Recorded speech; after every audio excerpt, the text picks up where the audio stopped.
Hello, movie fans. We're back to talk about Avengers Endgame. This time we're talking about spoilers. We'll be talking the Easter eggs and references in the movie that some may see, some may not get. We'll talk about the a couple of the biggest moments in the movie that we really like, the spoilers, things like that, and then we'll talk about the ending and the what happens at the end of the movie and our thoughts about what the future of the MCU is like. So if this is the first time you've been here, please like and subscribe. We do weekly movie reviews, some fun movie-related games, some bad jokes.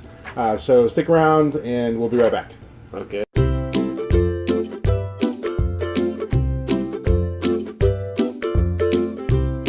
We'll start with the Easter eggs and references to other movies that may not be like hidden Easter eggs in Avengers Endgame. So anybody got any Easter eggs or things that were references that you think were interesting?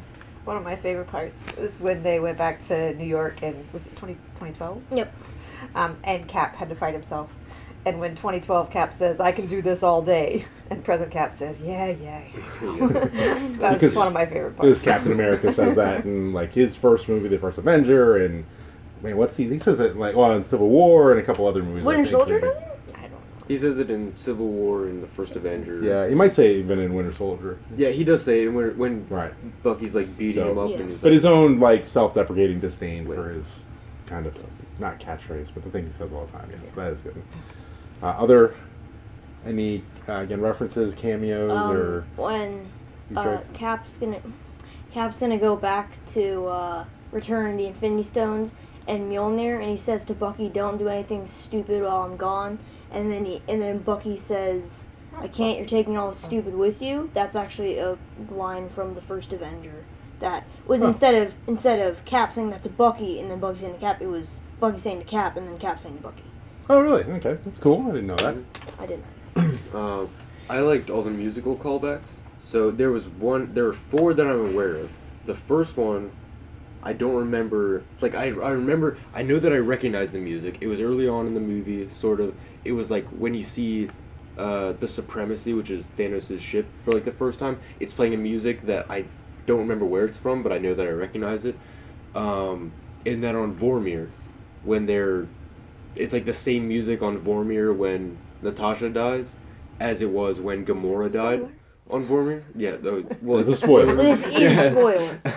And then after Natasha dies, when they're all like sad about it and everything, that was the same music that they played during the Avengers, the first Avengers, when Coulson died. They played that same theme, and also then when the Supremacy showed up on Earth, then that was the same theme that they played when Thanos. That's a Thanos theme, like when Thanos showed up on Earth in the Battle of Wakanda, in Avengers Infinity War. That's the same music. So I enjoyed all that. When was the music playing of when Coulson died? When they were mourning Gamora after they came back from the time stream. Oh, when when Tony When they were died? mourning.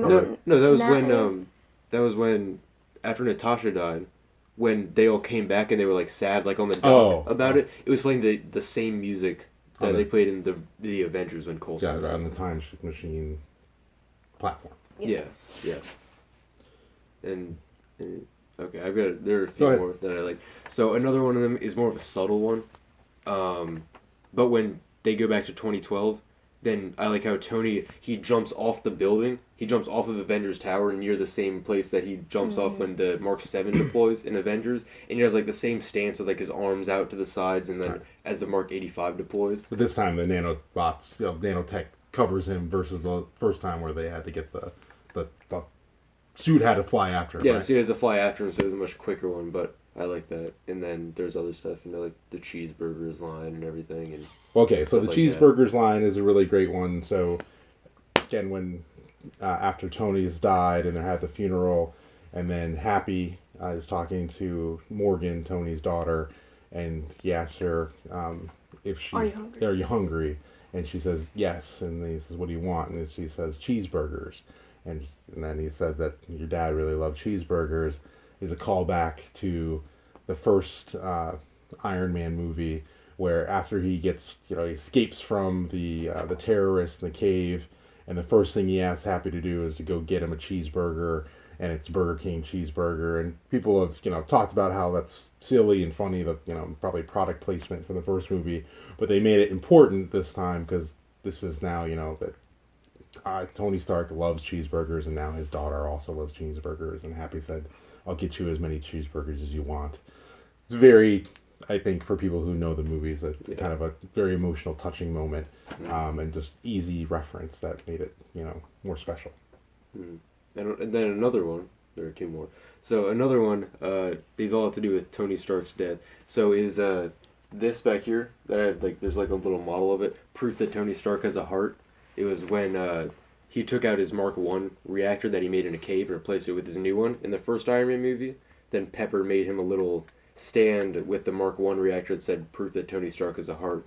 And it ended up saving his life in the first movie. But then they had that floating away on the wreath and stuff when he died. And then also at the funeral, then there was, if you remember the kid from Iron Man 3, Harley, who helped him out a lot in that movie. He was there standing in the back, way older now. He's 16 or something. He looked really random, and it was a random teenager that probably everybody was like, "Oh, I know that person up at." Don't have any idea who that one kid by himself is. Yeah, but that was Harley from most people, Iron Man 3. it was. I think it was behind the Guardians and in between Captain Marvel. Yeah, he was behind Black Panther and stuff. Yeah. Oh, was he? Yeah. But somewhere. But basically in that shot where they go back and forth, that's Harley. If you're not sure, it's Harley, the kid from Iron Man 3. Yeah, because everyone that was important to his life was there. So the other ones I looked at was so I can do this all day when they have the reference to the elevator fight. So when Captain America is back in 2012 and he's trying to get the scepter back, and he walks in the elevator with all the SHIELD agents, which we now know are Hydra agents from Winter Soldier, and it's reference to the fight that he has in the elevator with all this, basically a lot of the same guys. And instead this time, it seems like they're all getting ready to fight, but then he leans over. So it's a reference to Civil War, but then he leans over and says, "Hail Hydra." Then he walks out with the suit. Yeah, he walks out with the suitcase, so he didn't have to fight. He used strategy, which was awesome, and because he knew that would get him the scepter faster, and also because we know that that everybody turned out to be Hydra, or a lot of the people in SHIELD turned out to be Hydra, and then there's also a comic book reference that I don't read the comic books, but I know of, that basically that they had one line that had Captain America, Steve Rogers, be a secret Hydra agent. And so it was kind of a dual reference there, that they could be like, "Oh, guess what? Haha, he's Hail Hydra," but he's not really. I thought that was a cool reference. They went back to the Army base in New Jersey to get when they messed up and they had to go get more pin particles and get the Tesseract there. They went back to the New Jersey Army base. That was referenced in Winter Soldier, and that's why they knew where it was, because it was the same place, the same bunker and stuff that they went down. Yeah, I think it was. And then while he was in there, there was a reference to Zola, and Zola is the guy that was from the first Avenger, and then referenced again in Winter Soldier as the kind of the AI computer robot who's the evil Hydra guy. And so they had a quick reference to him. Howard Stark, Tony Stark's dad, when he shows up, says he's looking for Zola. And so they're able to kind of connect those a little bit. And then Howard Stark being there in the first place at that base. His dad was there, same guy that was playing his dad in all the movies. Just kind of a younger face. They did the digital face stuff to make him look younger. And then when he walks out and they're talking outside, and then his driver comes out and he mentions Jarvis. So that is an interesting reference, kind of an Easter egg. Both Jarvis is the driver servant for Howard Stark, which is why Tony Stark later names his AI Jarvis, that eventually becomes Vision. But also that same actor, if you watched Agent Carter TV show, played Jarvis and worked with Agent Carter during that TV show, and they got the same exact actor to be in that movie. Was it not Paul Bettany? No, Paul Bettany he's Vision, and played Jarvis's voice for the AI, but he was not the same guy. Did they have him play the voice for Edwin Jarvis? No. Butler? Or No. It's the same actor that played Jarvis in Agents of S.H.I.E.L.D. Okay. Agent Carter. Agent Carter. Yeah, so it's just a different different actor.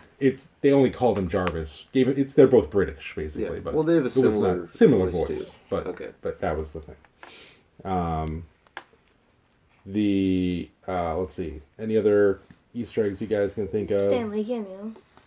Yep. Yeah. Yeah. Because when they I actually missed it the first zoomed time. in on the Camp Lehigh sign, there was Stanley drove by in a car, and he had drove by in It's a very quick reference. I think that's his last cameo, unless he's going to be in. I think he's in Spider-Man: Far From Home. Spider-Man: Far From Home. I'm pretty sure. I've heard reports saying that he both is and that he isn't. Okay. So I'm Because not didn't he sure. like to record? He didn't like flying, so he would record a lot of his cameos like at the same He time. did, but I mean, I think there was only several Only that so he. much, yeah. Yeah, because they weren't filming those movies. Yeah, but I actually did miss the Stanley cameo the first time. I was just like, oh, that's a very random, weird thing to put in that movie. When Yeah, it he was a drives by super- and says something I don't remember, but He I was said just make like, love, not war. yeah, Yeah. and I was like, that's a very weird thing to put in there, but I completely missed that it was him. And there was a couple other quick cameos, again, kind of like deep Easter egg things, which are Ken Jeong, who's a comedian, and Yvette Nicole Brown, who's also a comedian. They were both made little bit parts in the movie because they were big fans of both Marvel movies, but also they were actors on the show Community, which was one of the first shows that the Russo brothers, who directed Winter Soldier, Infinity War, and Endgame, Civil War. They were actually the directors, and that was of Community, that TV show. So they made a couple quick appearances. Ken Jeong is a security guard at where the van is, where Ant-Man comes back from the quantum realm, and Yvette Nicole Brown is at the Camp Lehigh Elevator. yeah, in the elevator, and then later she sends a couple guards out because she she's a doesn't shield, recognize people. like a shield person. Mm. Yeah, and I think those are the big ones. If you've got more and others that we miss, you can put them down in the comments. So before we move on to our favorite moments, I just want to make a quick reference. So you probably noticed we've got a Iron Man helmet back here that's damaged, like the one in the beginning of Avengers Endgame that Tony Stark uses to record his message for Pepper Potts. And then we've got another old Iron Man helmet here, and then we've got that Tony Stark has a heart, the first arc reactor up there. So all those things are 3D printed by Tommy, and a couple of those things are the ones that are actually designed by Tommy, and you can get those designs, and if you have a 3D printer, print them out for free on your own 3D printer, or you can take them to like a local college or university or high school, and they would print them out there too. But if you're interested, you can go and check them out. We'll put the links to his website where you can get all the different, what would you call them? The models, designs, the files. Yeah, files for them. In order to get those, and then you're making some other stuff? Yeah, making some other stuff from Endgame right now. Should be out in a few weeks. So yeah, that too. So check that out. Like his page, go see it. But again, those are all free files. And other stuff that he's actually created that are from video games and other movies. So you should go look at that if you're interested. Lots of Marvel stuff. Yeah, lots of Marvel stuff. Other things from DC movies too, like Wonder Woman's sword and things like that. So look down below and click on that link in the description. So favorite moments. Oh, go ahead. Another Easter egg that I noticed was on there is when they're at the final battle. And Cap has Mjolnir and the broken shield, and then it's like that shot of him standing there with Thanos and his armies and everything, and then he hears in his comm Sam or Falcon.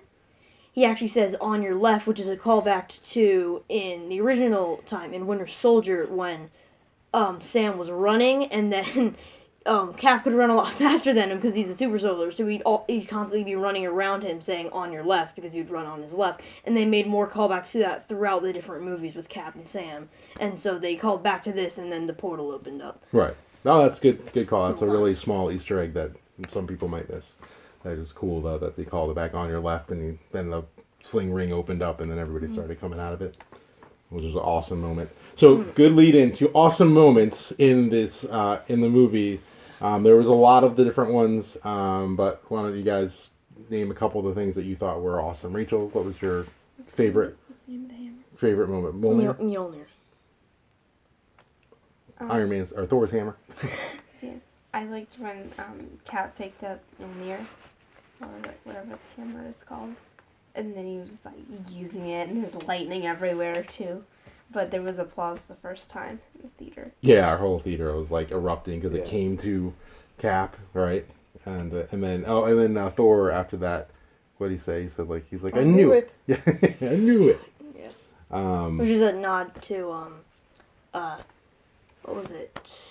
Age of Ultron, when they were having the competition in the beginning to try and pick up Thor's hammer, and then Cap tried, and then it like budged a little bit and made a squeak noise on the table.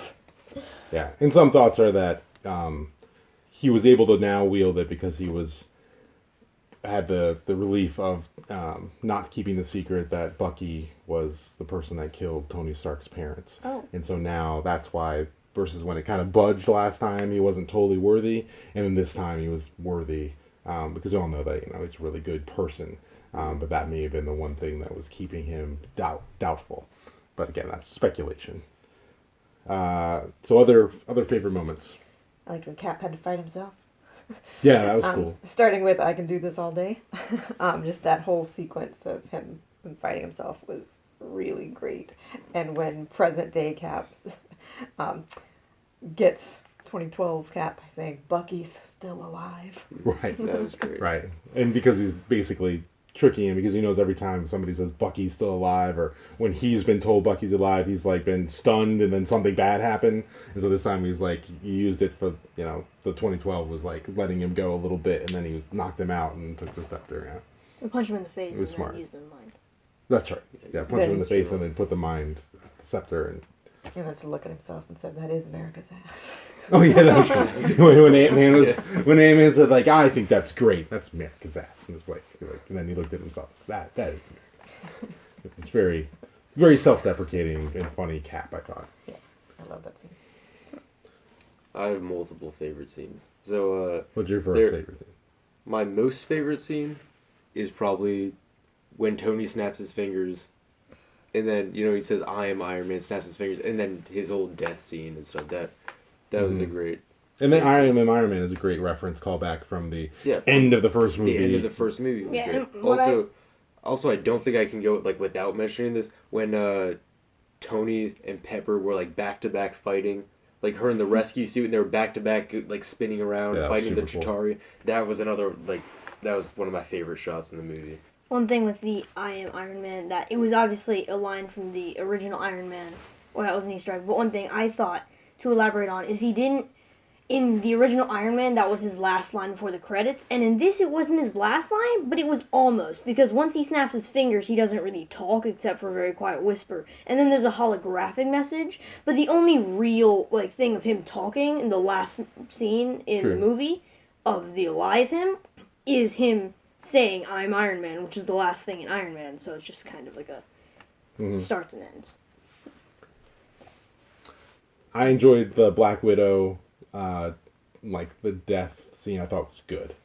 I thought that the fight between her and Hawkeye, I thought that was really cool. Them going back and forth of who's going to sacrifice themselves, and then her ultimate basically pushing herself away from him to give up her life. I think that was really good. I really like the girl power moment. I didn't notice it the first time.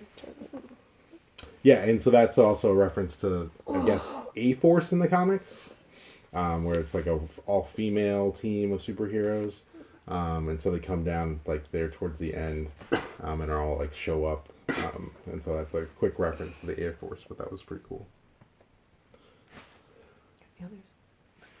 I don't know. I mean, the entire final battle scene. Yeah, is amazing. That's the best moment. But also, there's another one that I did like it when Tony when you first see Tony after the 5 years later, and then he walks over to the little tent, and then Morgan Stark comes out with the rescue helmet on, and then the little glove, the repulsor on it, and then she says a cute line. I thought that was a very cute scene. Very good way to introduce him or introduce us to his daughter.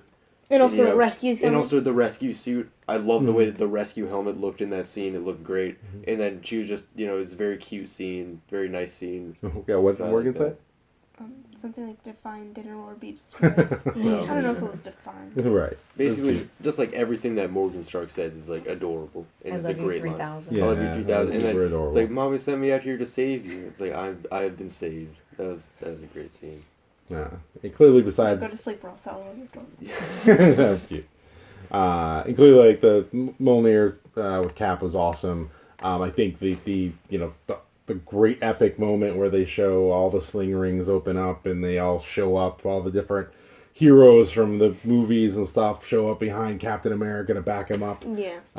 That's super awesome. And then it has the theme building to the Avengers, and then it stops on Cap, and he says Avengers assemble, and then the theme just like blasts in, and everyone starts running. The first time they say Avengers assemble, yeah. Yeah. Oh. Rachel. There's also the scene before that where it's just Captain America and all the armies of darkness. Oh, with like when they all come out, like when he doesn't think he has any help. Yeah. Yeah, just before that, because then you look like everything looks doomed. And Tommy, What? did you have another? Another favorite moment? Oh, when Ant-Man punches the Leviathan in the face. Yeah. Like that is a great. Yeah, when just great even moment. before that, when he like rises out as Yeah, a and then giant he'd, like, man, Yeah, he that was saves great. everybody from the drowning, and then he starts punching things and steps on. He steps on Coal Obsidian and Oh, stuff. yeah, that's who that pretty was. cool. Okay, yeah, that was super sweet. I had one. It was just a funny moment near the beginning. Rocket Raccoon says something, and Tony Stark says, "Right at this moment, I literally thought you were a Build-A-Bear." I thought you were Build-A-Bear. I mean, and also when That was surprising. when Ant-Man says something and then Rocket's like, "Oh, it's like a little puppy. You want to go to space, puppy? I'll take you to space, puppy." That was a great line. Yeah, Fat Thor. I know people are going to be split on Fat Thor. I thought Fat Thor was funny. I enjoyed him being the comic relief. I thought there was some value to say like he had struggled so difficultly with the fact that he failed, and that's kind of how he was ending up 5 years later. Yeah. I thought one unexpected moment was when Thor beheaded Thanos. Yeah. That was Yeah, that really- caught me Yeah. way off guard. There were a lot of unexpected moments. There was But that one really. one time when they were asking about the Infinity Stones, and I looked at Thor, and then it was just him sitting in the chair. And I was like, "Is he asleep? No, I think he's I dead." think he's dead. And then they had him try to explain about the Reality Stone, and he just went off like Who's dead? he's dead too, and like I'm not even dating her anymore. Like yeah, it was. I thought they did a good job with Thor, and then giving him a redemption thing at the end where he was really cool Yeah, again. because for some people that are like huge Thor fans, I'm sure it's kind of depressing to see like Fat Thor, and at the end when it's like Tony and then Cap and then Thor like turns into like more Norse goddess. He's still fat, but he looks cooler. Yeah, yeah. And I thought they used Captain Marvel well. I thought it was cool that her coming in at the very end of the big fight there, or towards the very end of the big fight, doing something significant, but not being the one that has to save everybody or not saving everybody. I think was good in my opinion. But when the like ship is like shooting all the missiles, and then they all stop shooting and then turn up to start firing out into the clouds, and everybody's like, "What's going on?" And then it's like something's come out from outer space, enter the atmosphere, outer space, and then you're like, you slowly see it get brighter and brighter, and realize it's her, and she just zips through like Thanos' gigantic ship like once or twice, and the whole thing explodes. Thanos looks sad. Yeah, and so Thanos is deserves shocked that. and sad. Yeah. Yeah. Yeah, it was cool. It was a good moment. Like, oh, all right, that was a good thing for her because she needed to. They need to get rid of that ship for sure. You had mentioned a scene that you liked earlier, the long take in Japan. Oh yeah, that was another great scene. It was kind of weird at points, but in Tokyo, when you first are introduced to Ronin, really, then that entire like scene of him fighting, like from the start of him fighting these people to the finish of him killing this guy, that's all like 1-2 minute take, like uncut, I think, unless they used like some very clever tricks to cut it, which I have seen before. But I thought it was a little bit weird at points with like the way that it like turned the camera. I was like, that's kind of strange. But overall, I love that it was all just one take and it was a good, Great well one choreographed fight. And some people say it was really cheesy. No, I don't think it was. Do you guys think it was cheesy? I thought it was weird compared to the rest of the movie. It was a little bit strange. It was a little but out of place. It was introducing you to the tone of Ronin, I think. Yeah. which kind of started to fade towards the end, from him starting off like crazy dark to him slowly getting a little bit lighter throughout the rest of the film. Right. But I think it was a good base for him. There was one time when I thought the guy he was fighting got cut in half. I think a lot of the theater did too. We were all Yeah. gasping, Yeah. and then he turns around Yeah. and starts fighting again. Yeah, I thought like you just like see him like slide off in half, but I guess that was I too think much they for were He the like like show. two turns times when and then he Yeah. Yeah, there were like He two got times him in a row. twice. He like ran right past him, and then the guy was like, and then he just got up and started fighting. He did it like Yeah. twice. Yeah, I was kinda like, oh, yeah, like, His that guy face should be looked like the dead. face of a guy who would just get like chopped in half. Right, Yeah, yeah, exactly. I thought that guy should be dead, but 'cause that's why and it was a little strange. Of the rest of the movie, it seemed like a strange part. It was cool shot, like, a neat way to shoot it. But anyways, it was kind of strange. All right, so those are any other real big moments. But I think if not, we'll talk about the ending quickly. So the ending's the ending. Obviously, if you've seen this movie and you're watching this, you hopefully have seen the movie Oh, wait. already. One more thing. Favorite moment. Never mind. Actually, Okay. just cut that whole. here. Tony does. Okay. I counted it. Tony does, yeah. So, obviously, the sad part is that we lose Tony Stark and Iron Man. Tony does. He dies, saving basically everybody else He by does. snapping his fingers, and then we've got Cap who goes back, which is a little controversial. The whole time thing. Cap goes back in time, returns the stones, supposedly fixes and all those timelines that had been changed because they took the stones in the first place. But then, and again, I like this without thinking about the logic behind it, that he is able to spend the rest of his life, spend the life that he had always wanted with Peggy, because he was able to go back in time, Peggy Carter, and he was able to, grow old, and so he was still available, still around, came back after living a full life as old man, and was able to pass the mantle of Captain America on to Falcon, which I think was, something that's happened in the comic book, so it was kind of a question mark if it would be to Bucky or to be to Sam, and he gives it to Sam, which I think is cool. And then, those are the main storylines. Oh, and then Thor goes off with he gives up his crown and his throne and gives it to Valkyrie and goes off with the Guardians of the Galaxy. As Guardians of the Galaxy. Right, which is, again, kind of, I heard the Should comic fight book. with knives. Yeah, right, and their whole little thing back and forth with We know who's in charge here. Yeah, yes we do. Of course. Of course. So that's really kind of cool. Go ahead. There's another part in the beginning where Thanos finally turned around and you could see like the burned-ish side of his face, and I was like, Yeah. Yeah, there was a couple. is that because of the original snap or because of the... I think that was the second snap. That he Yeah, got so rid the of all the original stuff. I think the original snap hurt him, but I think that one would. was because he's like a Remember. more powerful being than Tony Stark. Oh yeah, totally. yeah, That's he's why he was extremely able to powerful, survive. like- That's why he and Hulk were able to survive. Like the Hulk barely survived too. The Hulk was like his Right. entire arm was just destroyed, and he was but just like human being can't really yeah, take a that human without can't dying. take it. And that was kind of the reason why Tony died, and why anybody who used it who's not like a superhuman being. I had another funny moment when they sent Ant-Man back in time, and he came back as a kid, as an old man, and then a baby. Oh yeah, That was also a very amusing moment. that was. And he's One like, version someone of me peed my... someone peed my suit. I don't know if it was baby me or old me. Or Mimi. That was a funny moment. They did a good job in With their interjecting humor. The way I humor in see the it, right this places. is a total win. yeah. Cool. Yeah, it's just a win. It's time travel. And then Tony comes, and Tony gets to the facility, and then it's just like, let me guess, he turned into a baby. Oh, and the Cap's, among other things, yes. So again, that's kind of the movie wraps up. The question I guess I have is, it seems like there's a lot of what's the future of the MCU? Where will it go?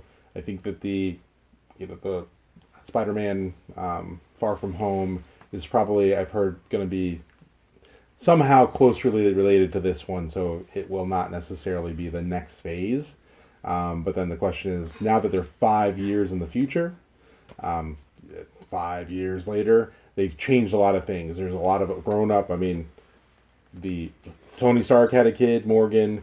There's that Harley kid that we mentioned from Iron Man 3 is a teenager now. Falcon is now Captain America. There's supposed to be TV spin-off shows for all these different characters. We didn't even mention Loki, who got away and is apparently now spun off to his own TV show. There's Ant-Man has his daughter, which is now like a teenager or older, so she could be the next person, like she was in the comics, be a superhero. Hawkeye's got his daughter, who was apparently really good with a bow at the beginning of the movie. There's the A-Force thing we mentioned with all the women that came in, all those women superheroes. There's Thor with the Guardians of the Galaxy. There's no more Black Widow, but yet she's got a movie that's going to be coming out. Presumably a prequel, I guess. Yeah. But, you know, there's... And then there's Vision, and they didn't even address Vision, and Vision is dead, too. You know, the last WandaVision show that they still got. Right, and there's a WandaVision TV show somehow. So the question is, you know, how are they going to do all those things? What's the, you know, what will be the next thing that they're really going to address? Will they have it kid superheroes? Will they, as the new Avengers, will they just focus on the TV shows for a while? Will they, you know, just have it kind of individual stuff for a whole long time, and then, you know, bring other people back? You know, there's Guardians of the Galaxy 3 that's going to come out. Is that just going to be the Thor and Guardian show? Like, you know, what do you guys think? What do you want? Finding Gamora is probably going to be the plot of Guardians 3. Because Gamora died in Infinity War, but then she came back as the, like, past... The alternate version. Yeah, the 2014 Gamora, but then, like, after the battle at the, after the big battle, she ran off because the Star-Lord was searching for her on the, Milano? Benetton. Yeah, so that's probably going to be the plot of that one. I don't want Loki to be alive. I personally love Loki. I think it'd be kind of He could weird. not cause us any more trouble. I loved him in Ragnarok because he's always going to be a villain. He's always the god of mischief. But at the same time, he is comical. And I mean, I like his character, except for the fact that he backstabs you basically every chance he gets. He's a fun character, though. Comical outside of the genocide and homicides. Hey, genocide, that's not a huge part. Yeah. Also, another big thing is now they have established time travel. So I think Ant-Man 3 might have something to do with it, but I hope...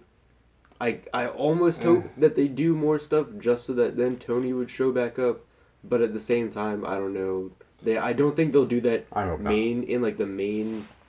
You know, whatever they make the next Avengers into, because they need like that sort of central group. Then wherever they make that, they're not going to do it with that probably. But I feel like Ant-Man 3 might do something with that. I don't know how or why.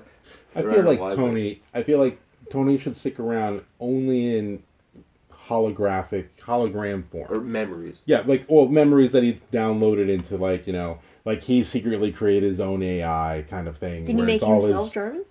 Yeah, like that's the kind of thing I'm thinking. Like he would have downloaded himself, and like he can still think and talk and look like Tony walking around and give them advice, but he's not really Tony Stark anymore. He's just the AI version of him. Yeah, I think that would be cool. What would Tony stand for? Oh, good question. Or Stark. But they just make up some acronym like they did with Jarvis. How Jarvis doesn't stand. It just stands for just a really very intelligent system because they wanted it to say he wanted it to be Jarvis, like his butler. Like I mean, that's something Tony Stark would name if he wanted it to be Jarvis, and he's like, I gotta make a name for it. Let's make it really very intelligent. Or maybe it could be. Yeah. It's not Stark. It's like Stank. You know, maybe like Couldn't find Tony something Stank. that works. It's Tony Stank AI. Yeah. But yeah, I think that's what I would like him to see him like that, and then I like to see Cap back as just a, you know, like old man Cap as a, you know, like an advisor every once in a while that shows up and does a fun way. And he's not like so old that he's about to die when he comes back, so he does have. He looks to be about like 85. Yeah, but for Cap, I don't think he's gonna die. He can live a long time, even if he doesn't like go superhero. Yeah, he's not gonna be a superhero. He has like a normal lifespan. And I think he plans to be. He sees a bank robbery. He's gonna go in, but he's also gonna call the police. Yeah, I think he'll hang around for a little bit longer, but just in bit roles, kind of thing. Yeah, I'd like to see that. I'd like to see them go with a separate storylines again for some of these other characters. Like do some more Guardians of the Galaxy. Do a little bit of the the other side characters that they want.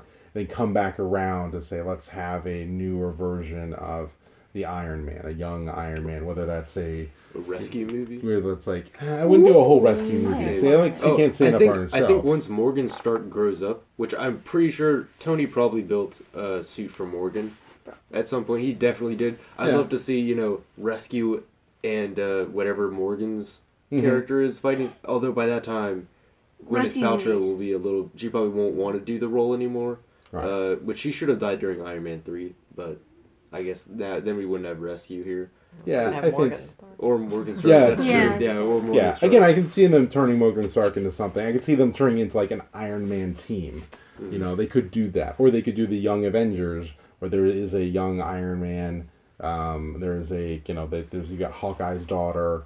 You've got a couple of different people that could be a Young Avengers. Maybe not right away, but maybe 5 more years from now, I could see them do that. Yeah, like a Cassie Lang, that kind of stuff. She could be Stature.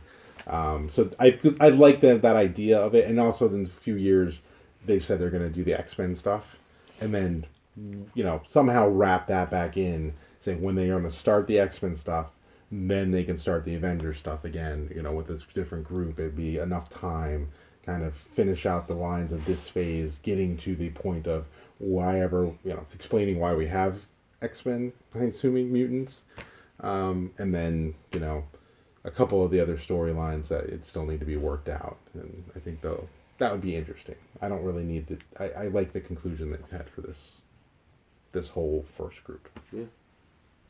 I mean, I wish that it wasn't over, but I'm at the same time glad that it is. Yeah, I'm glad it is, and there'll be more. Mm-hmm. Yeah, more other Marvel movies. So now it is time for the bad joke of the day. Why was the archaeologist depressed? Why? His career was in ruins. Man.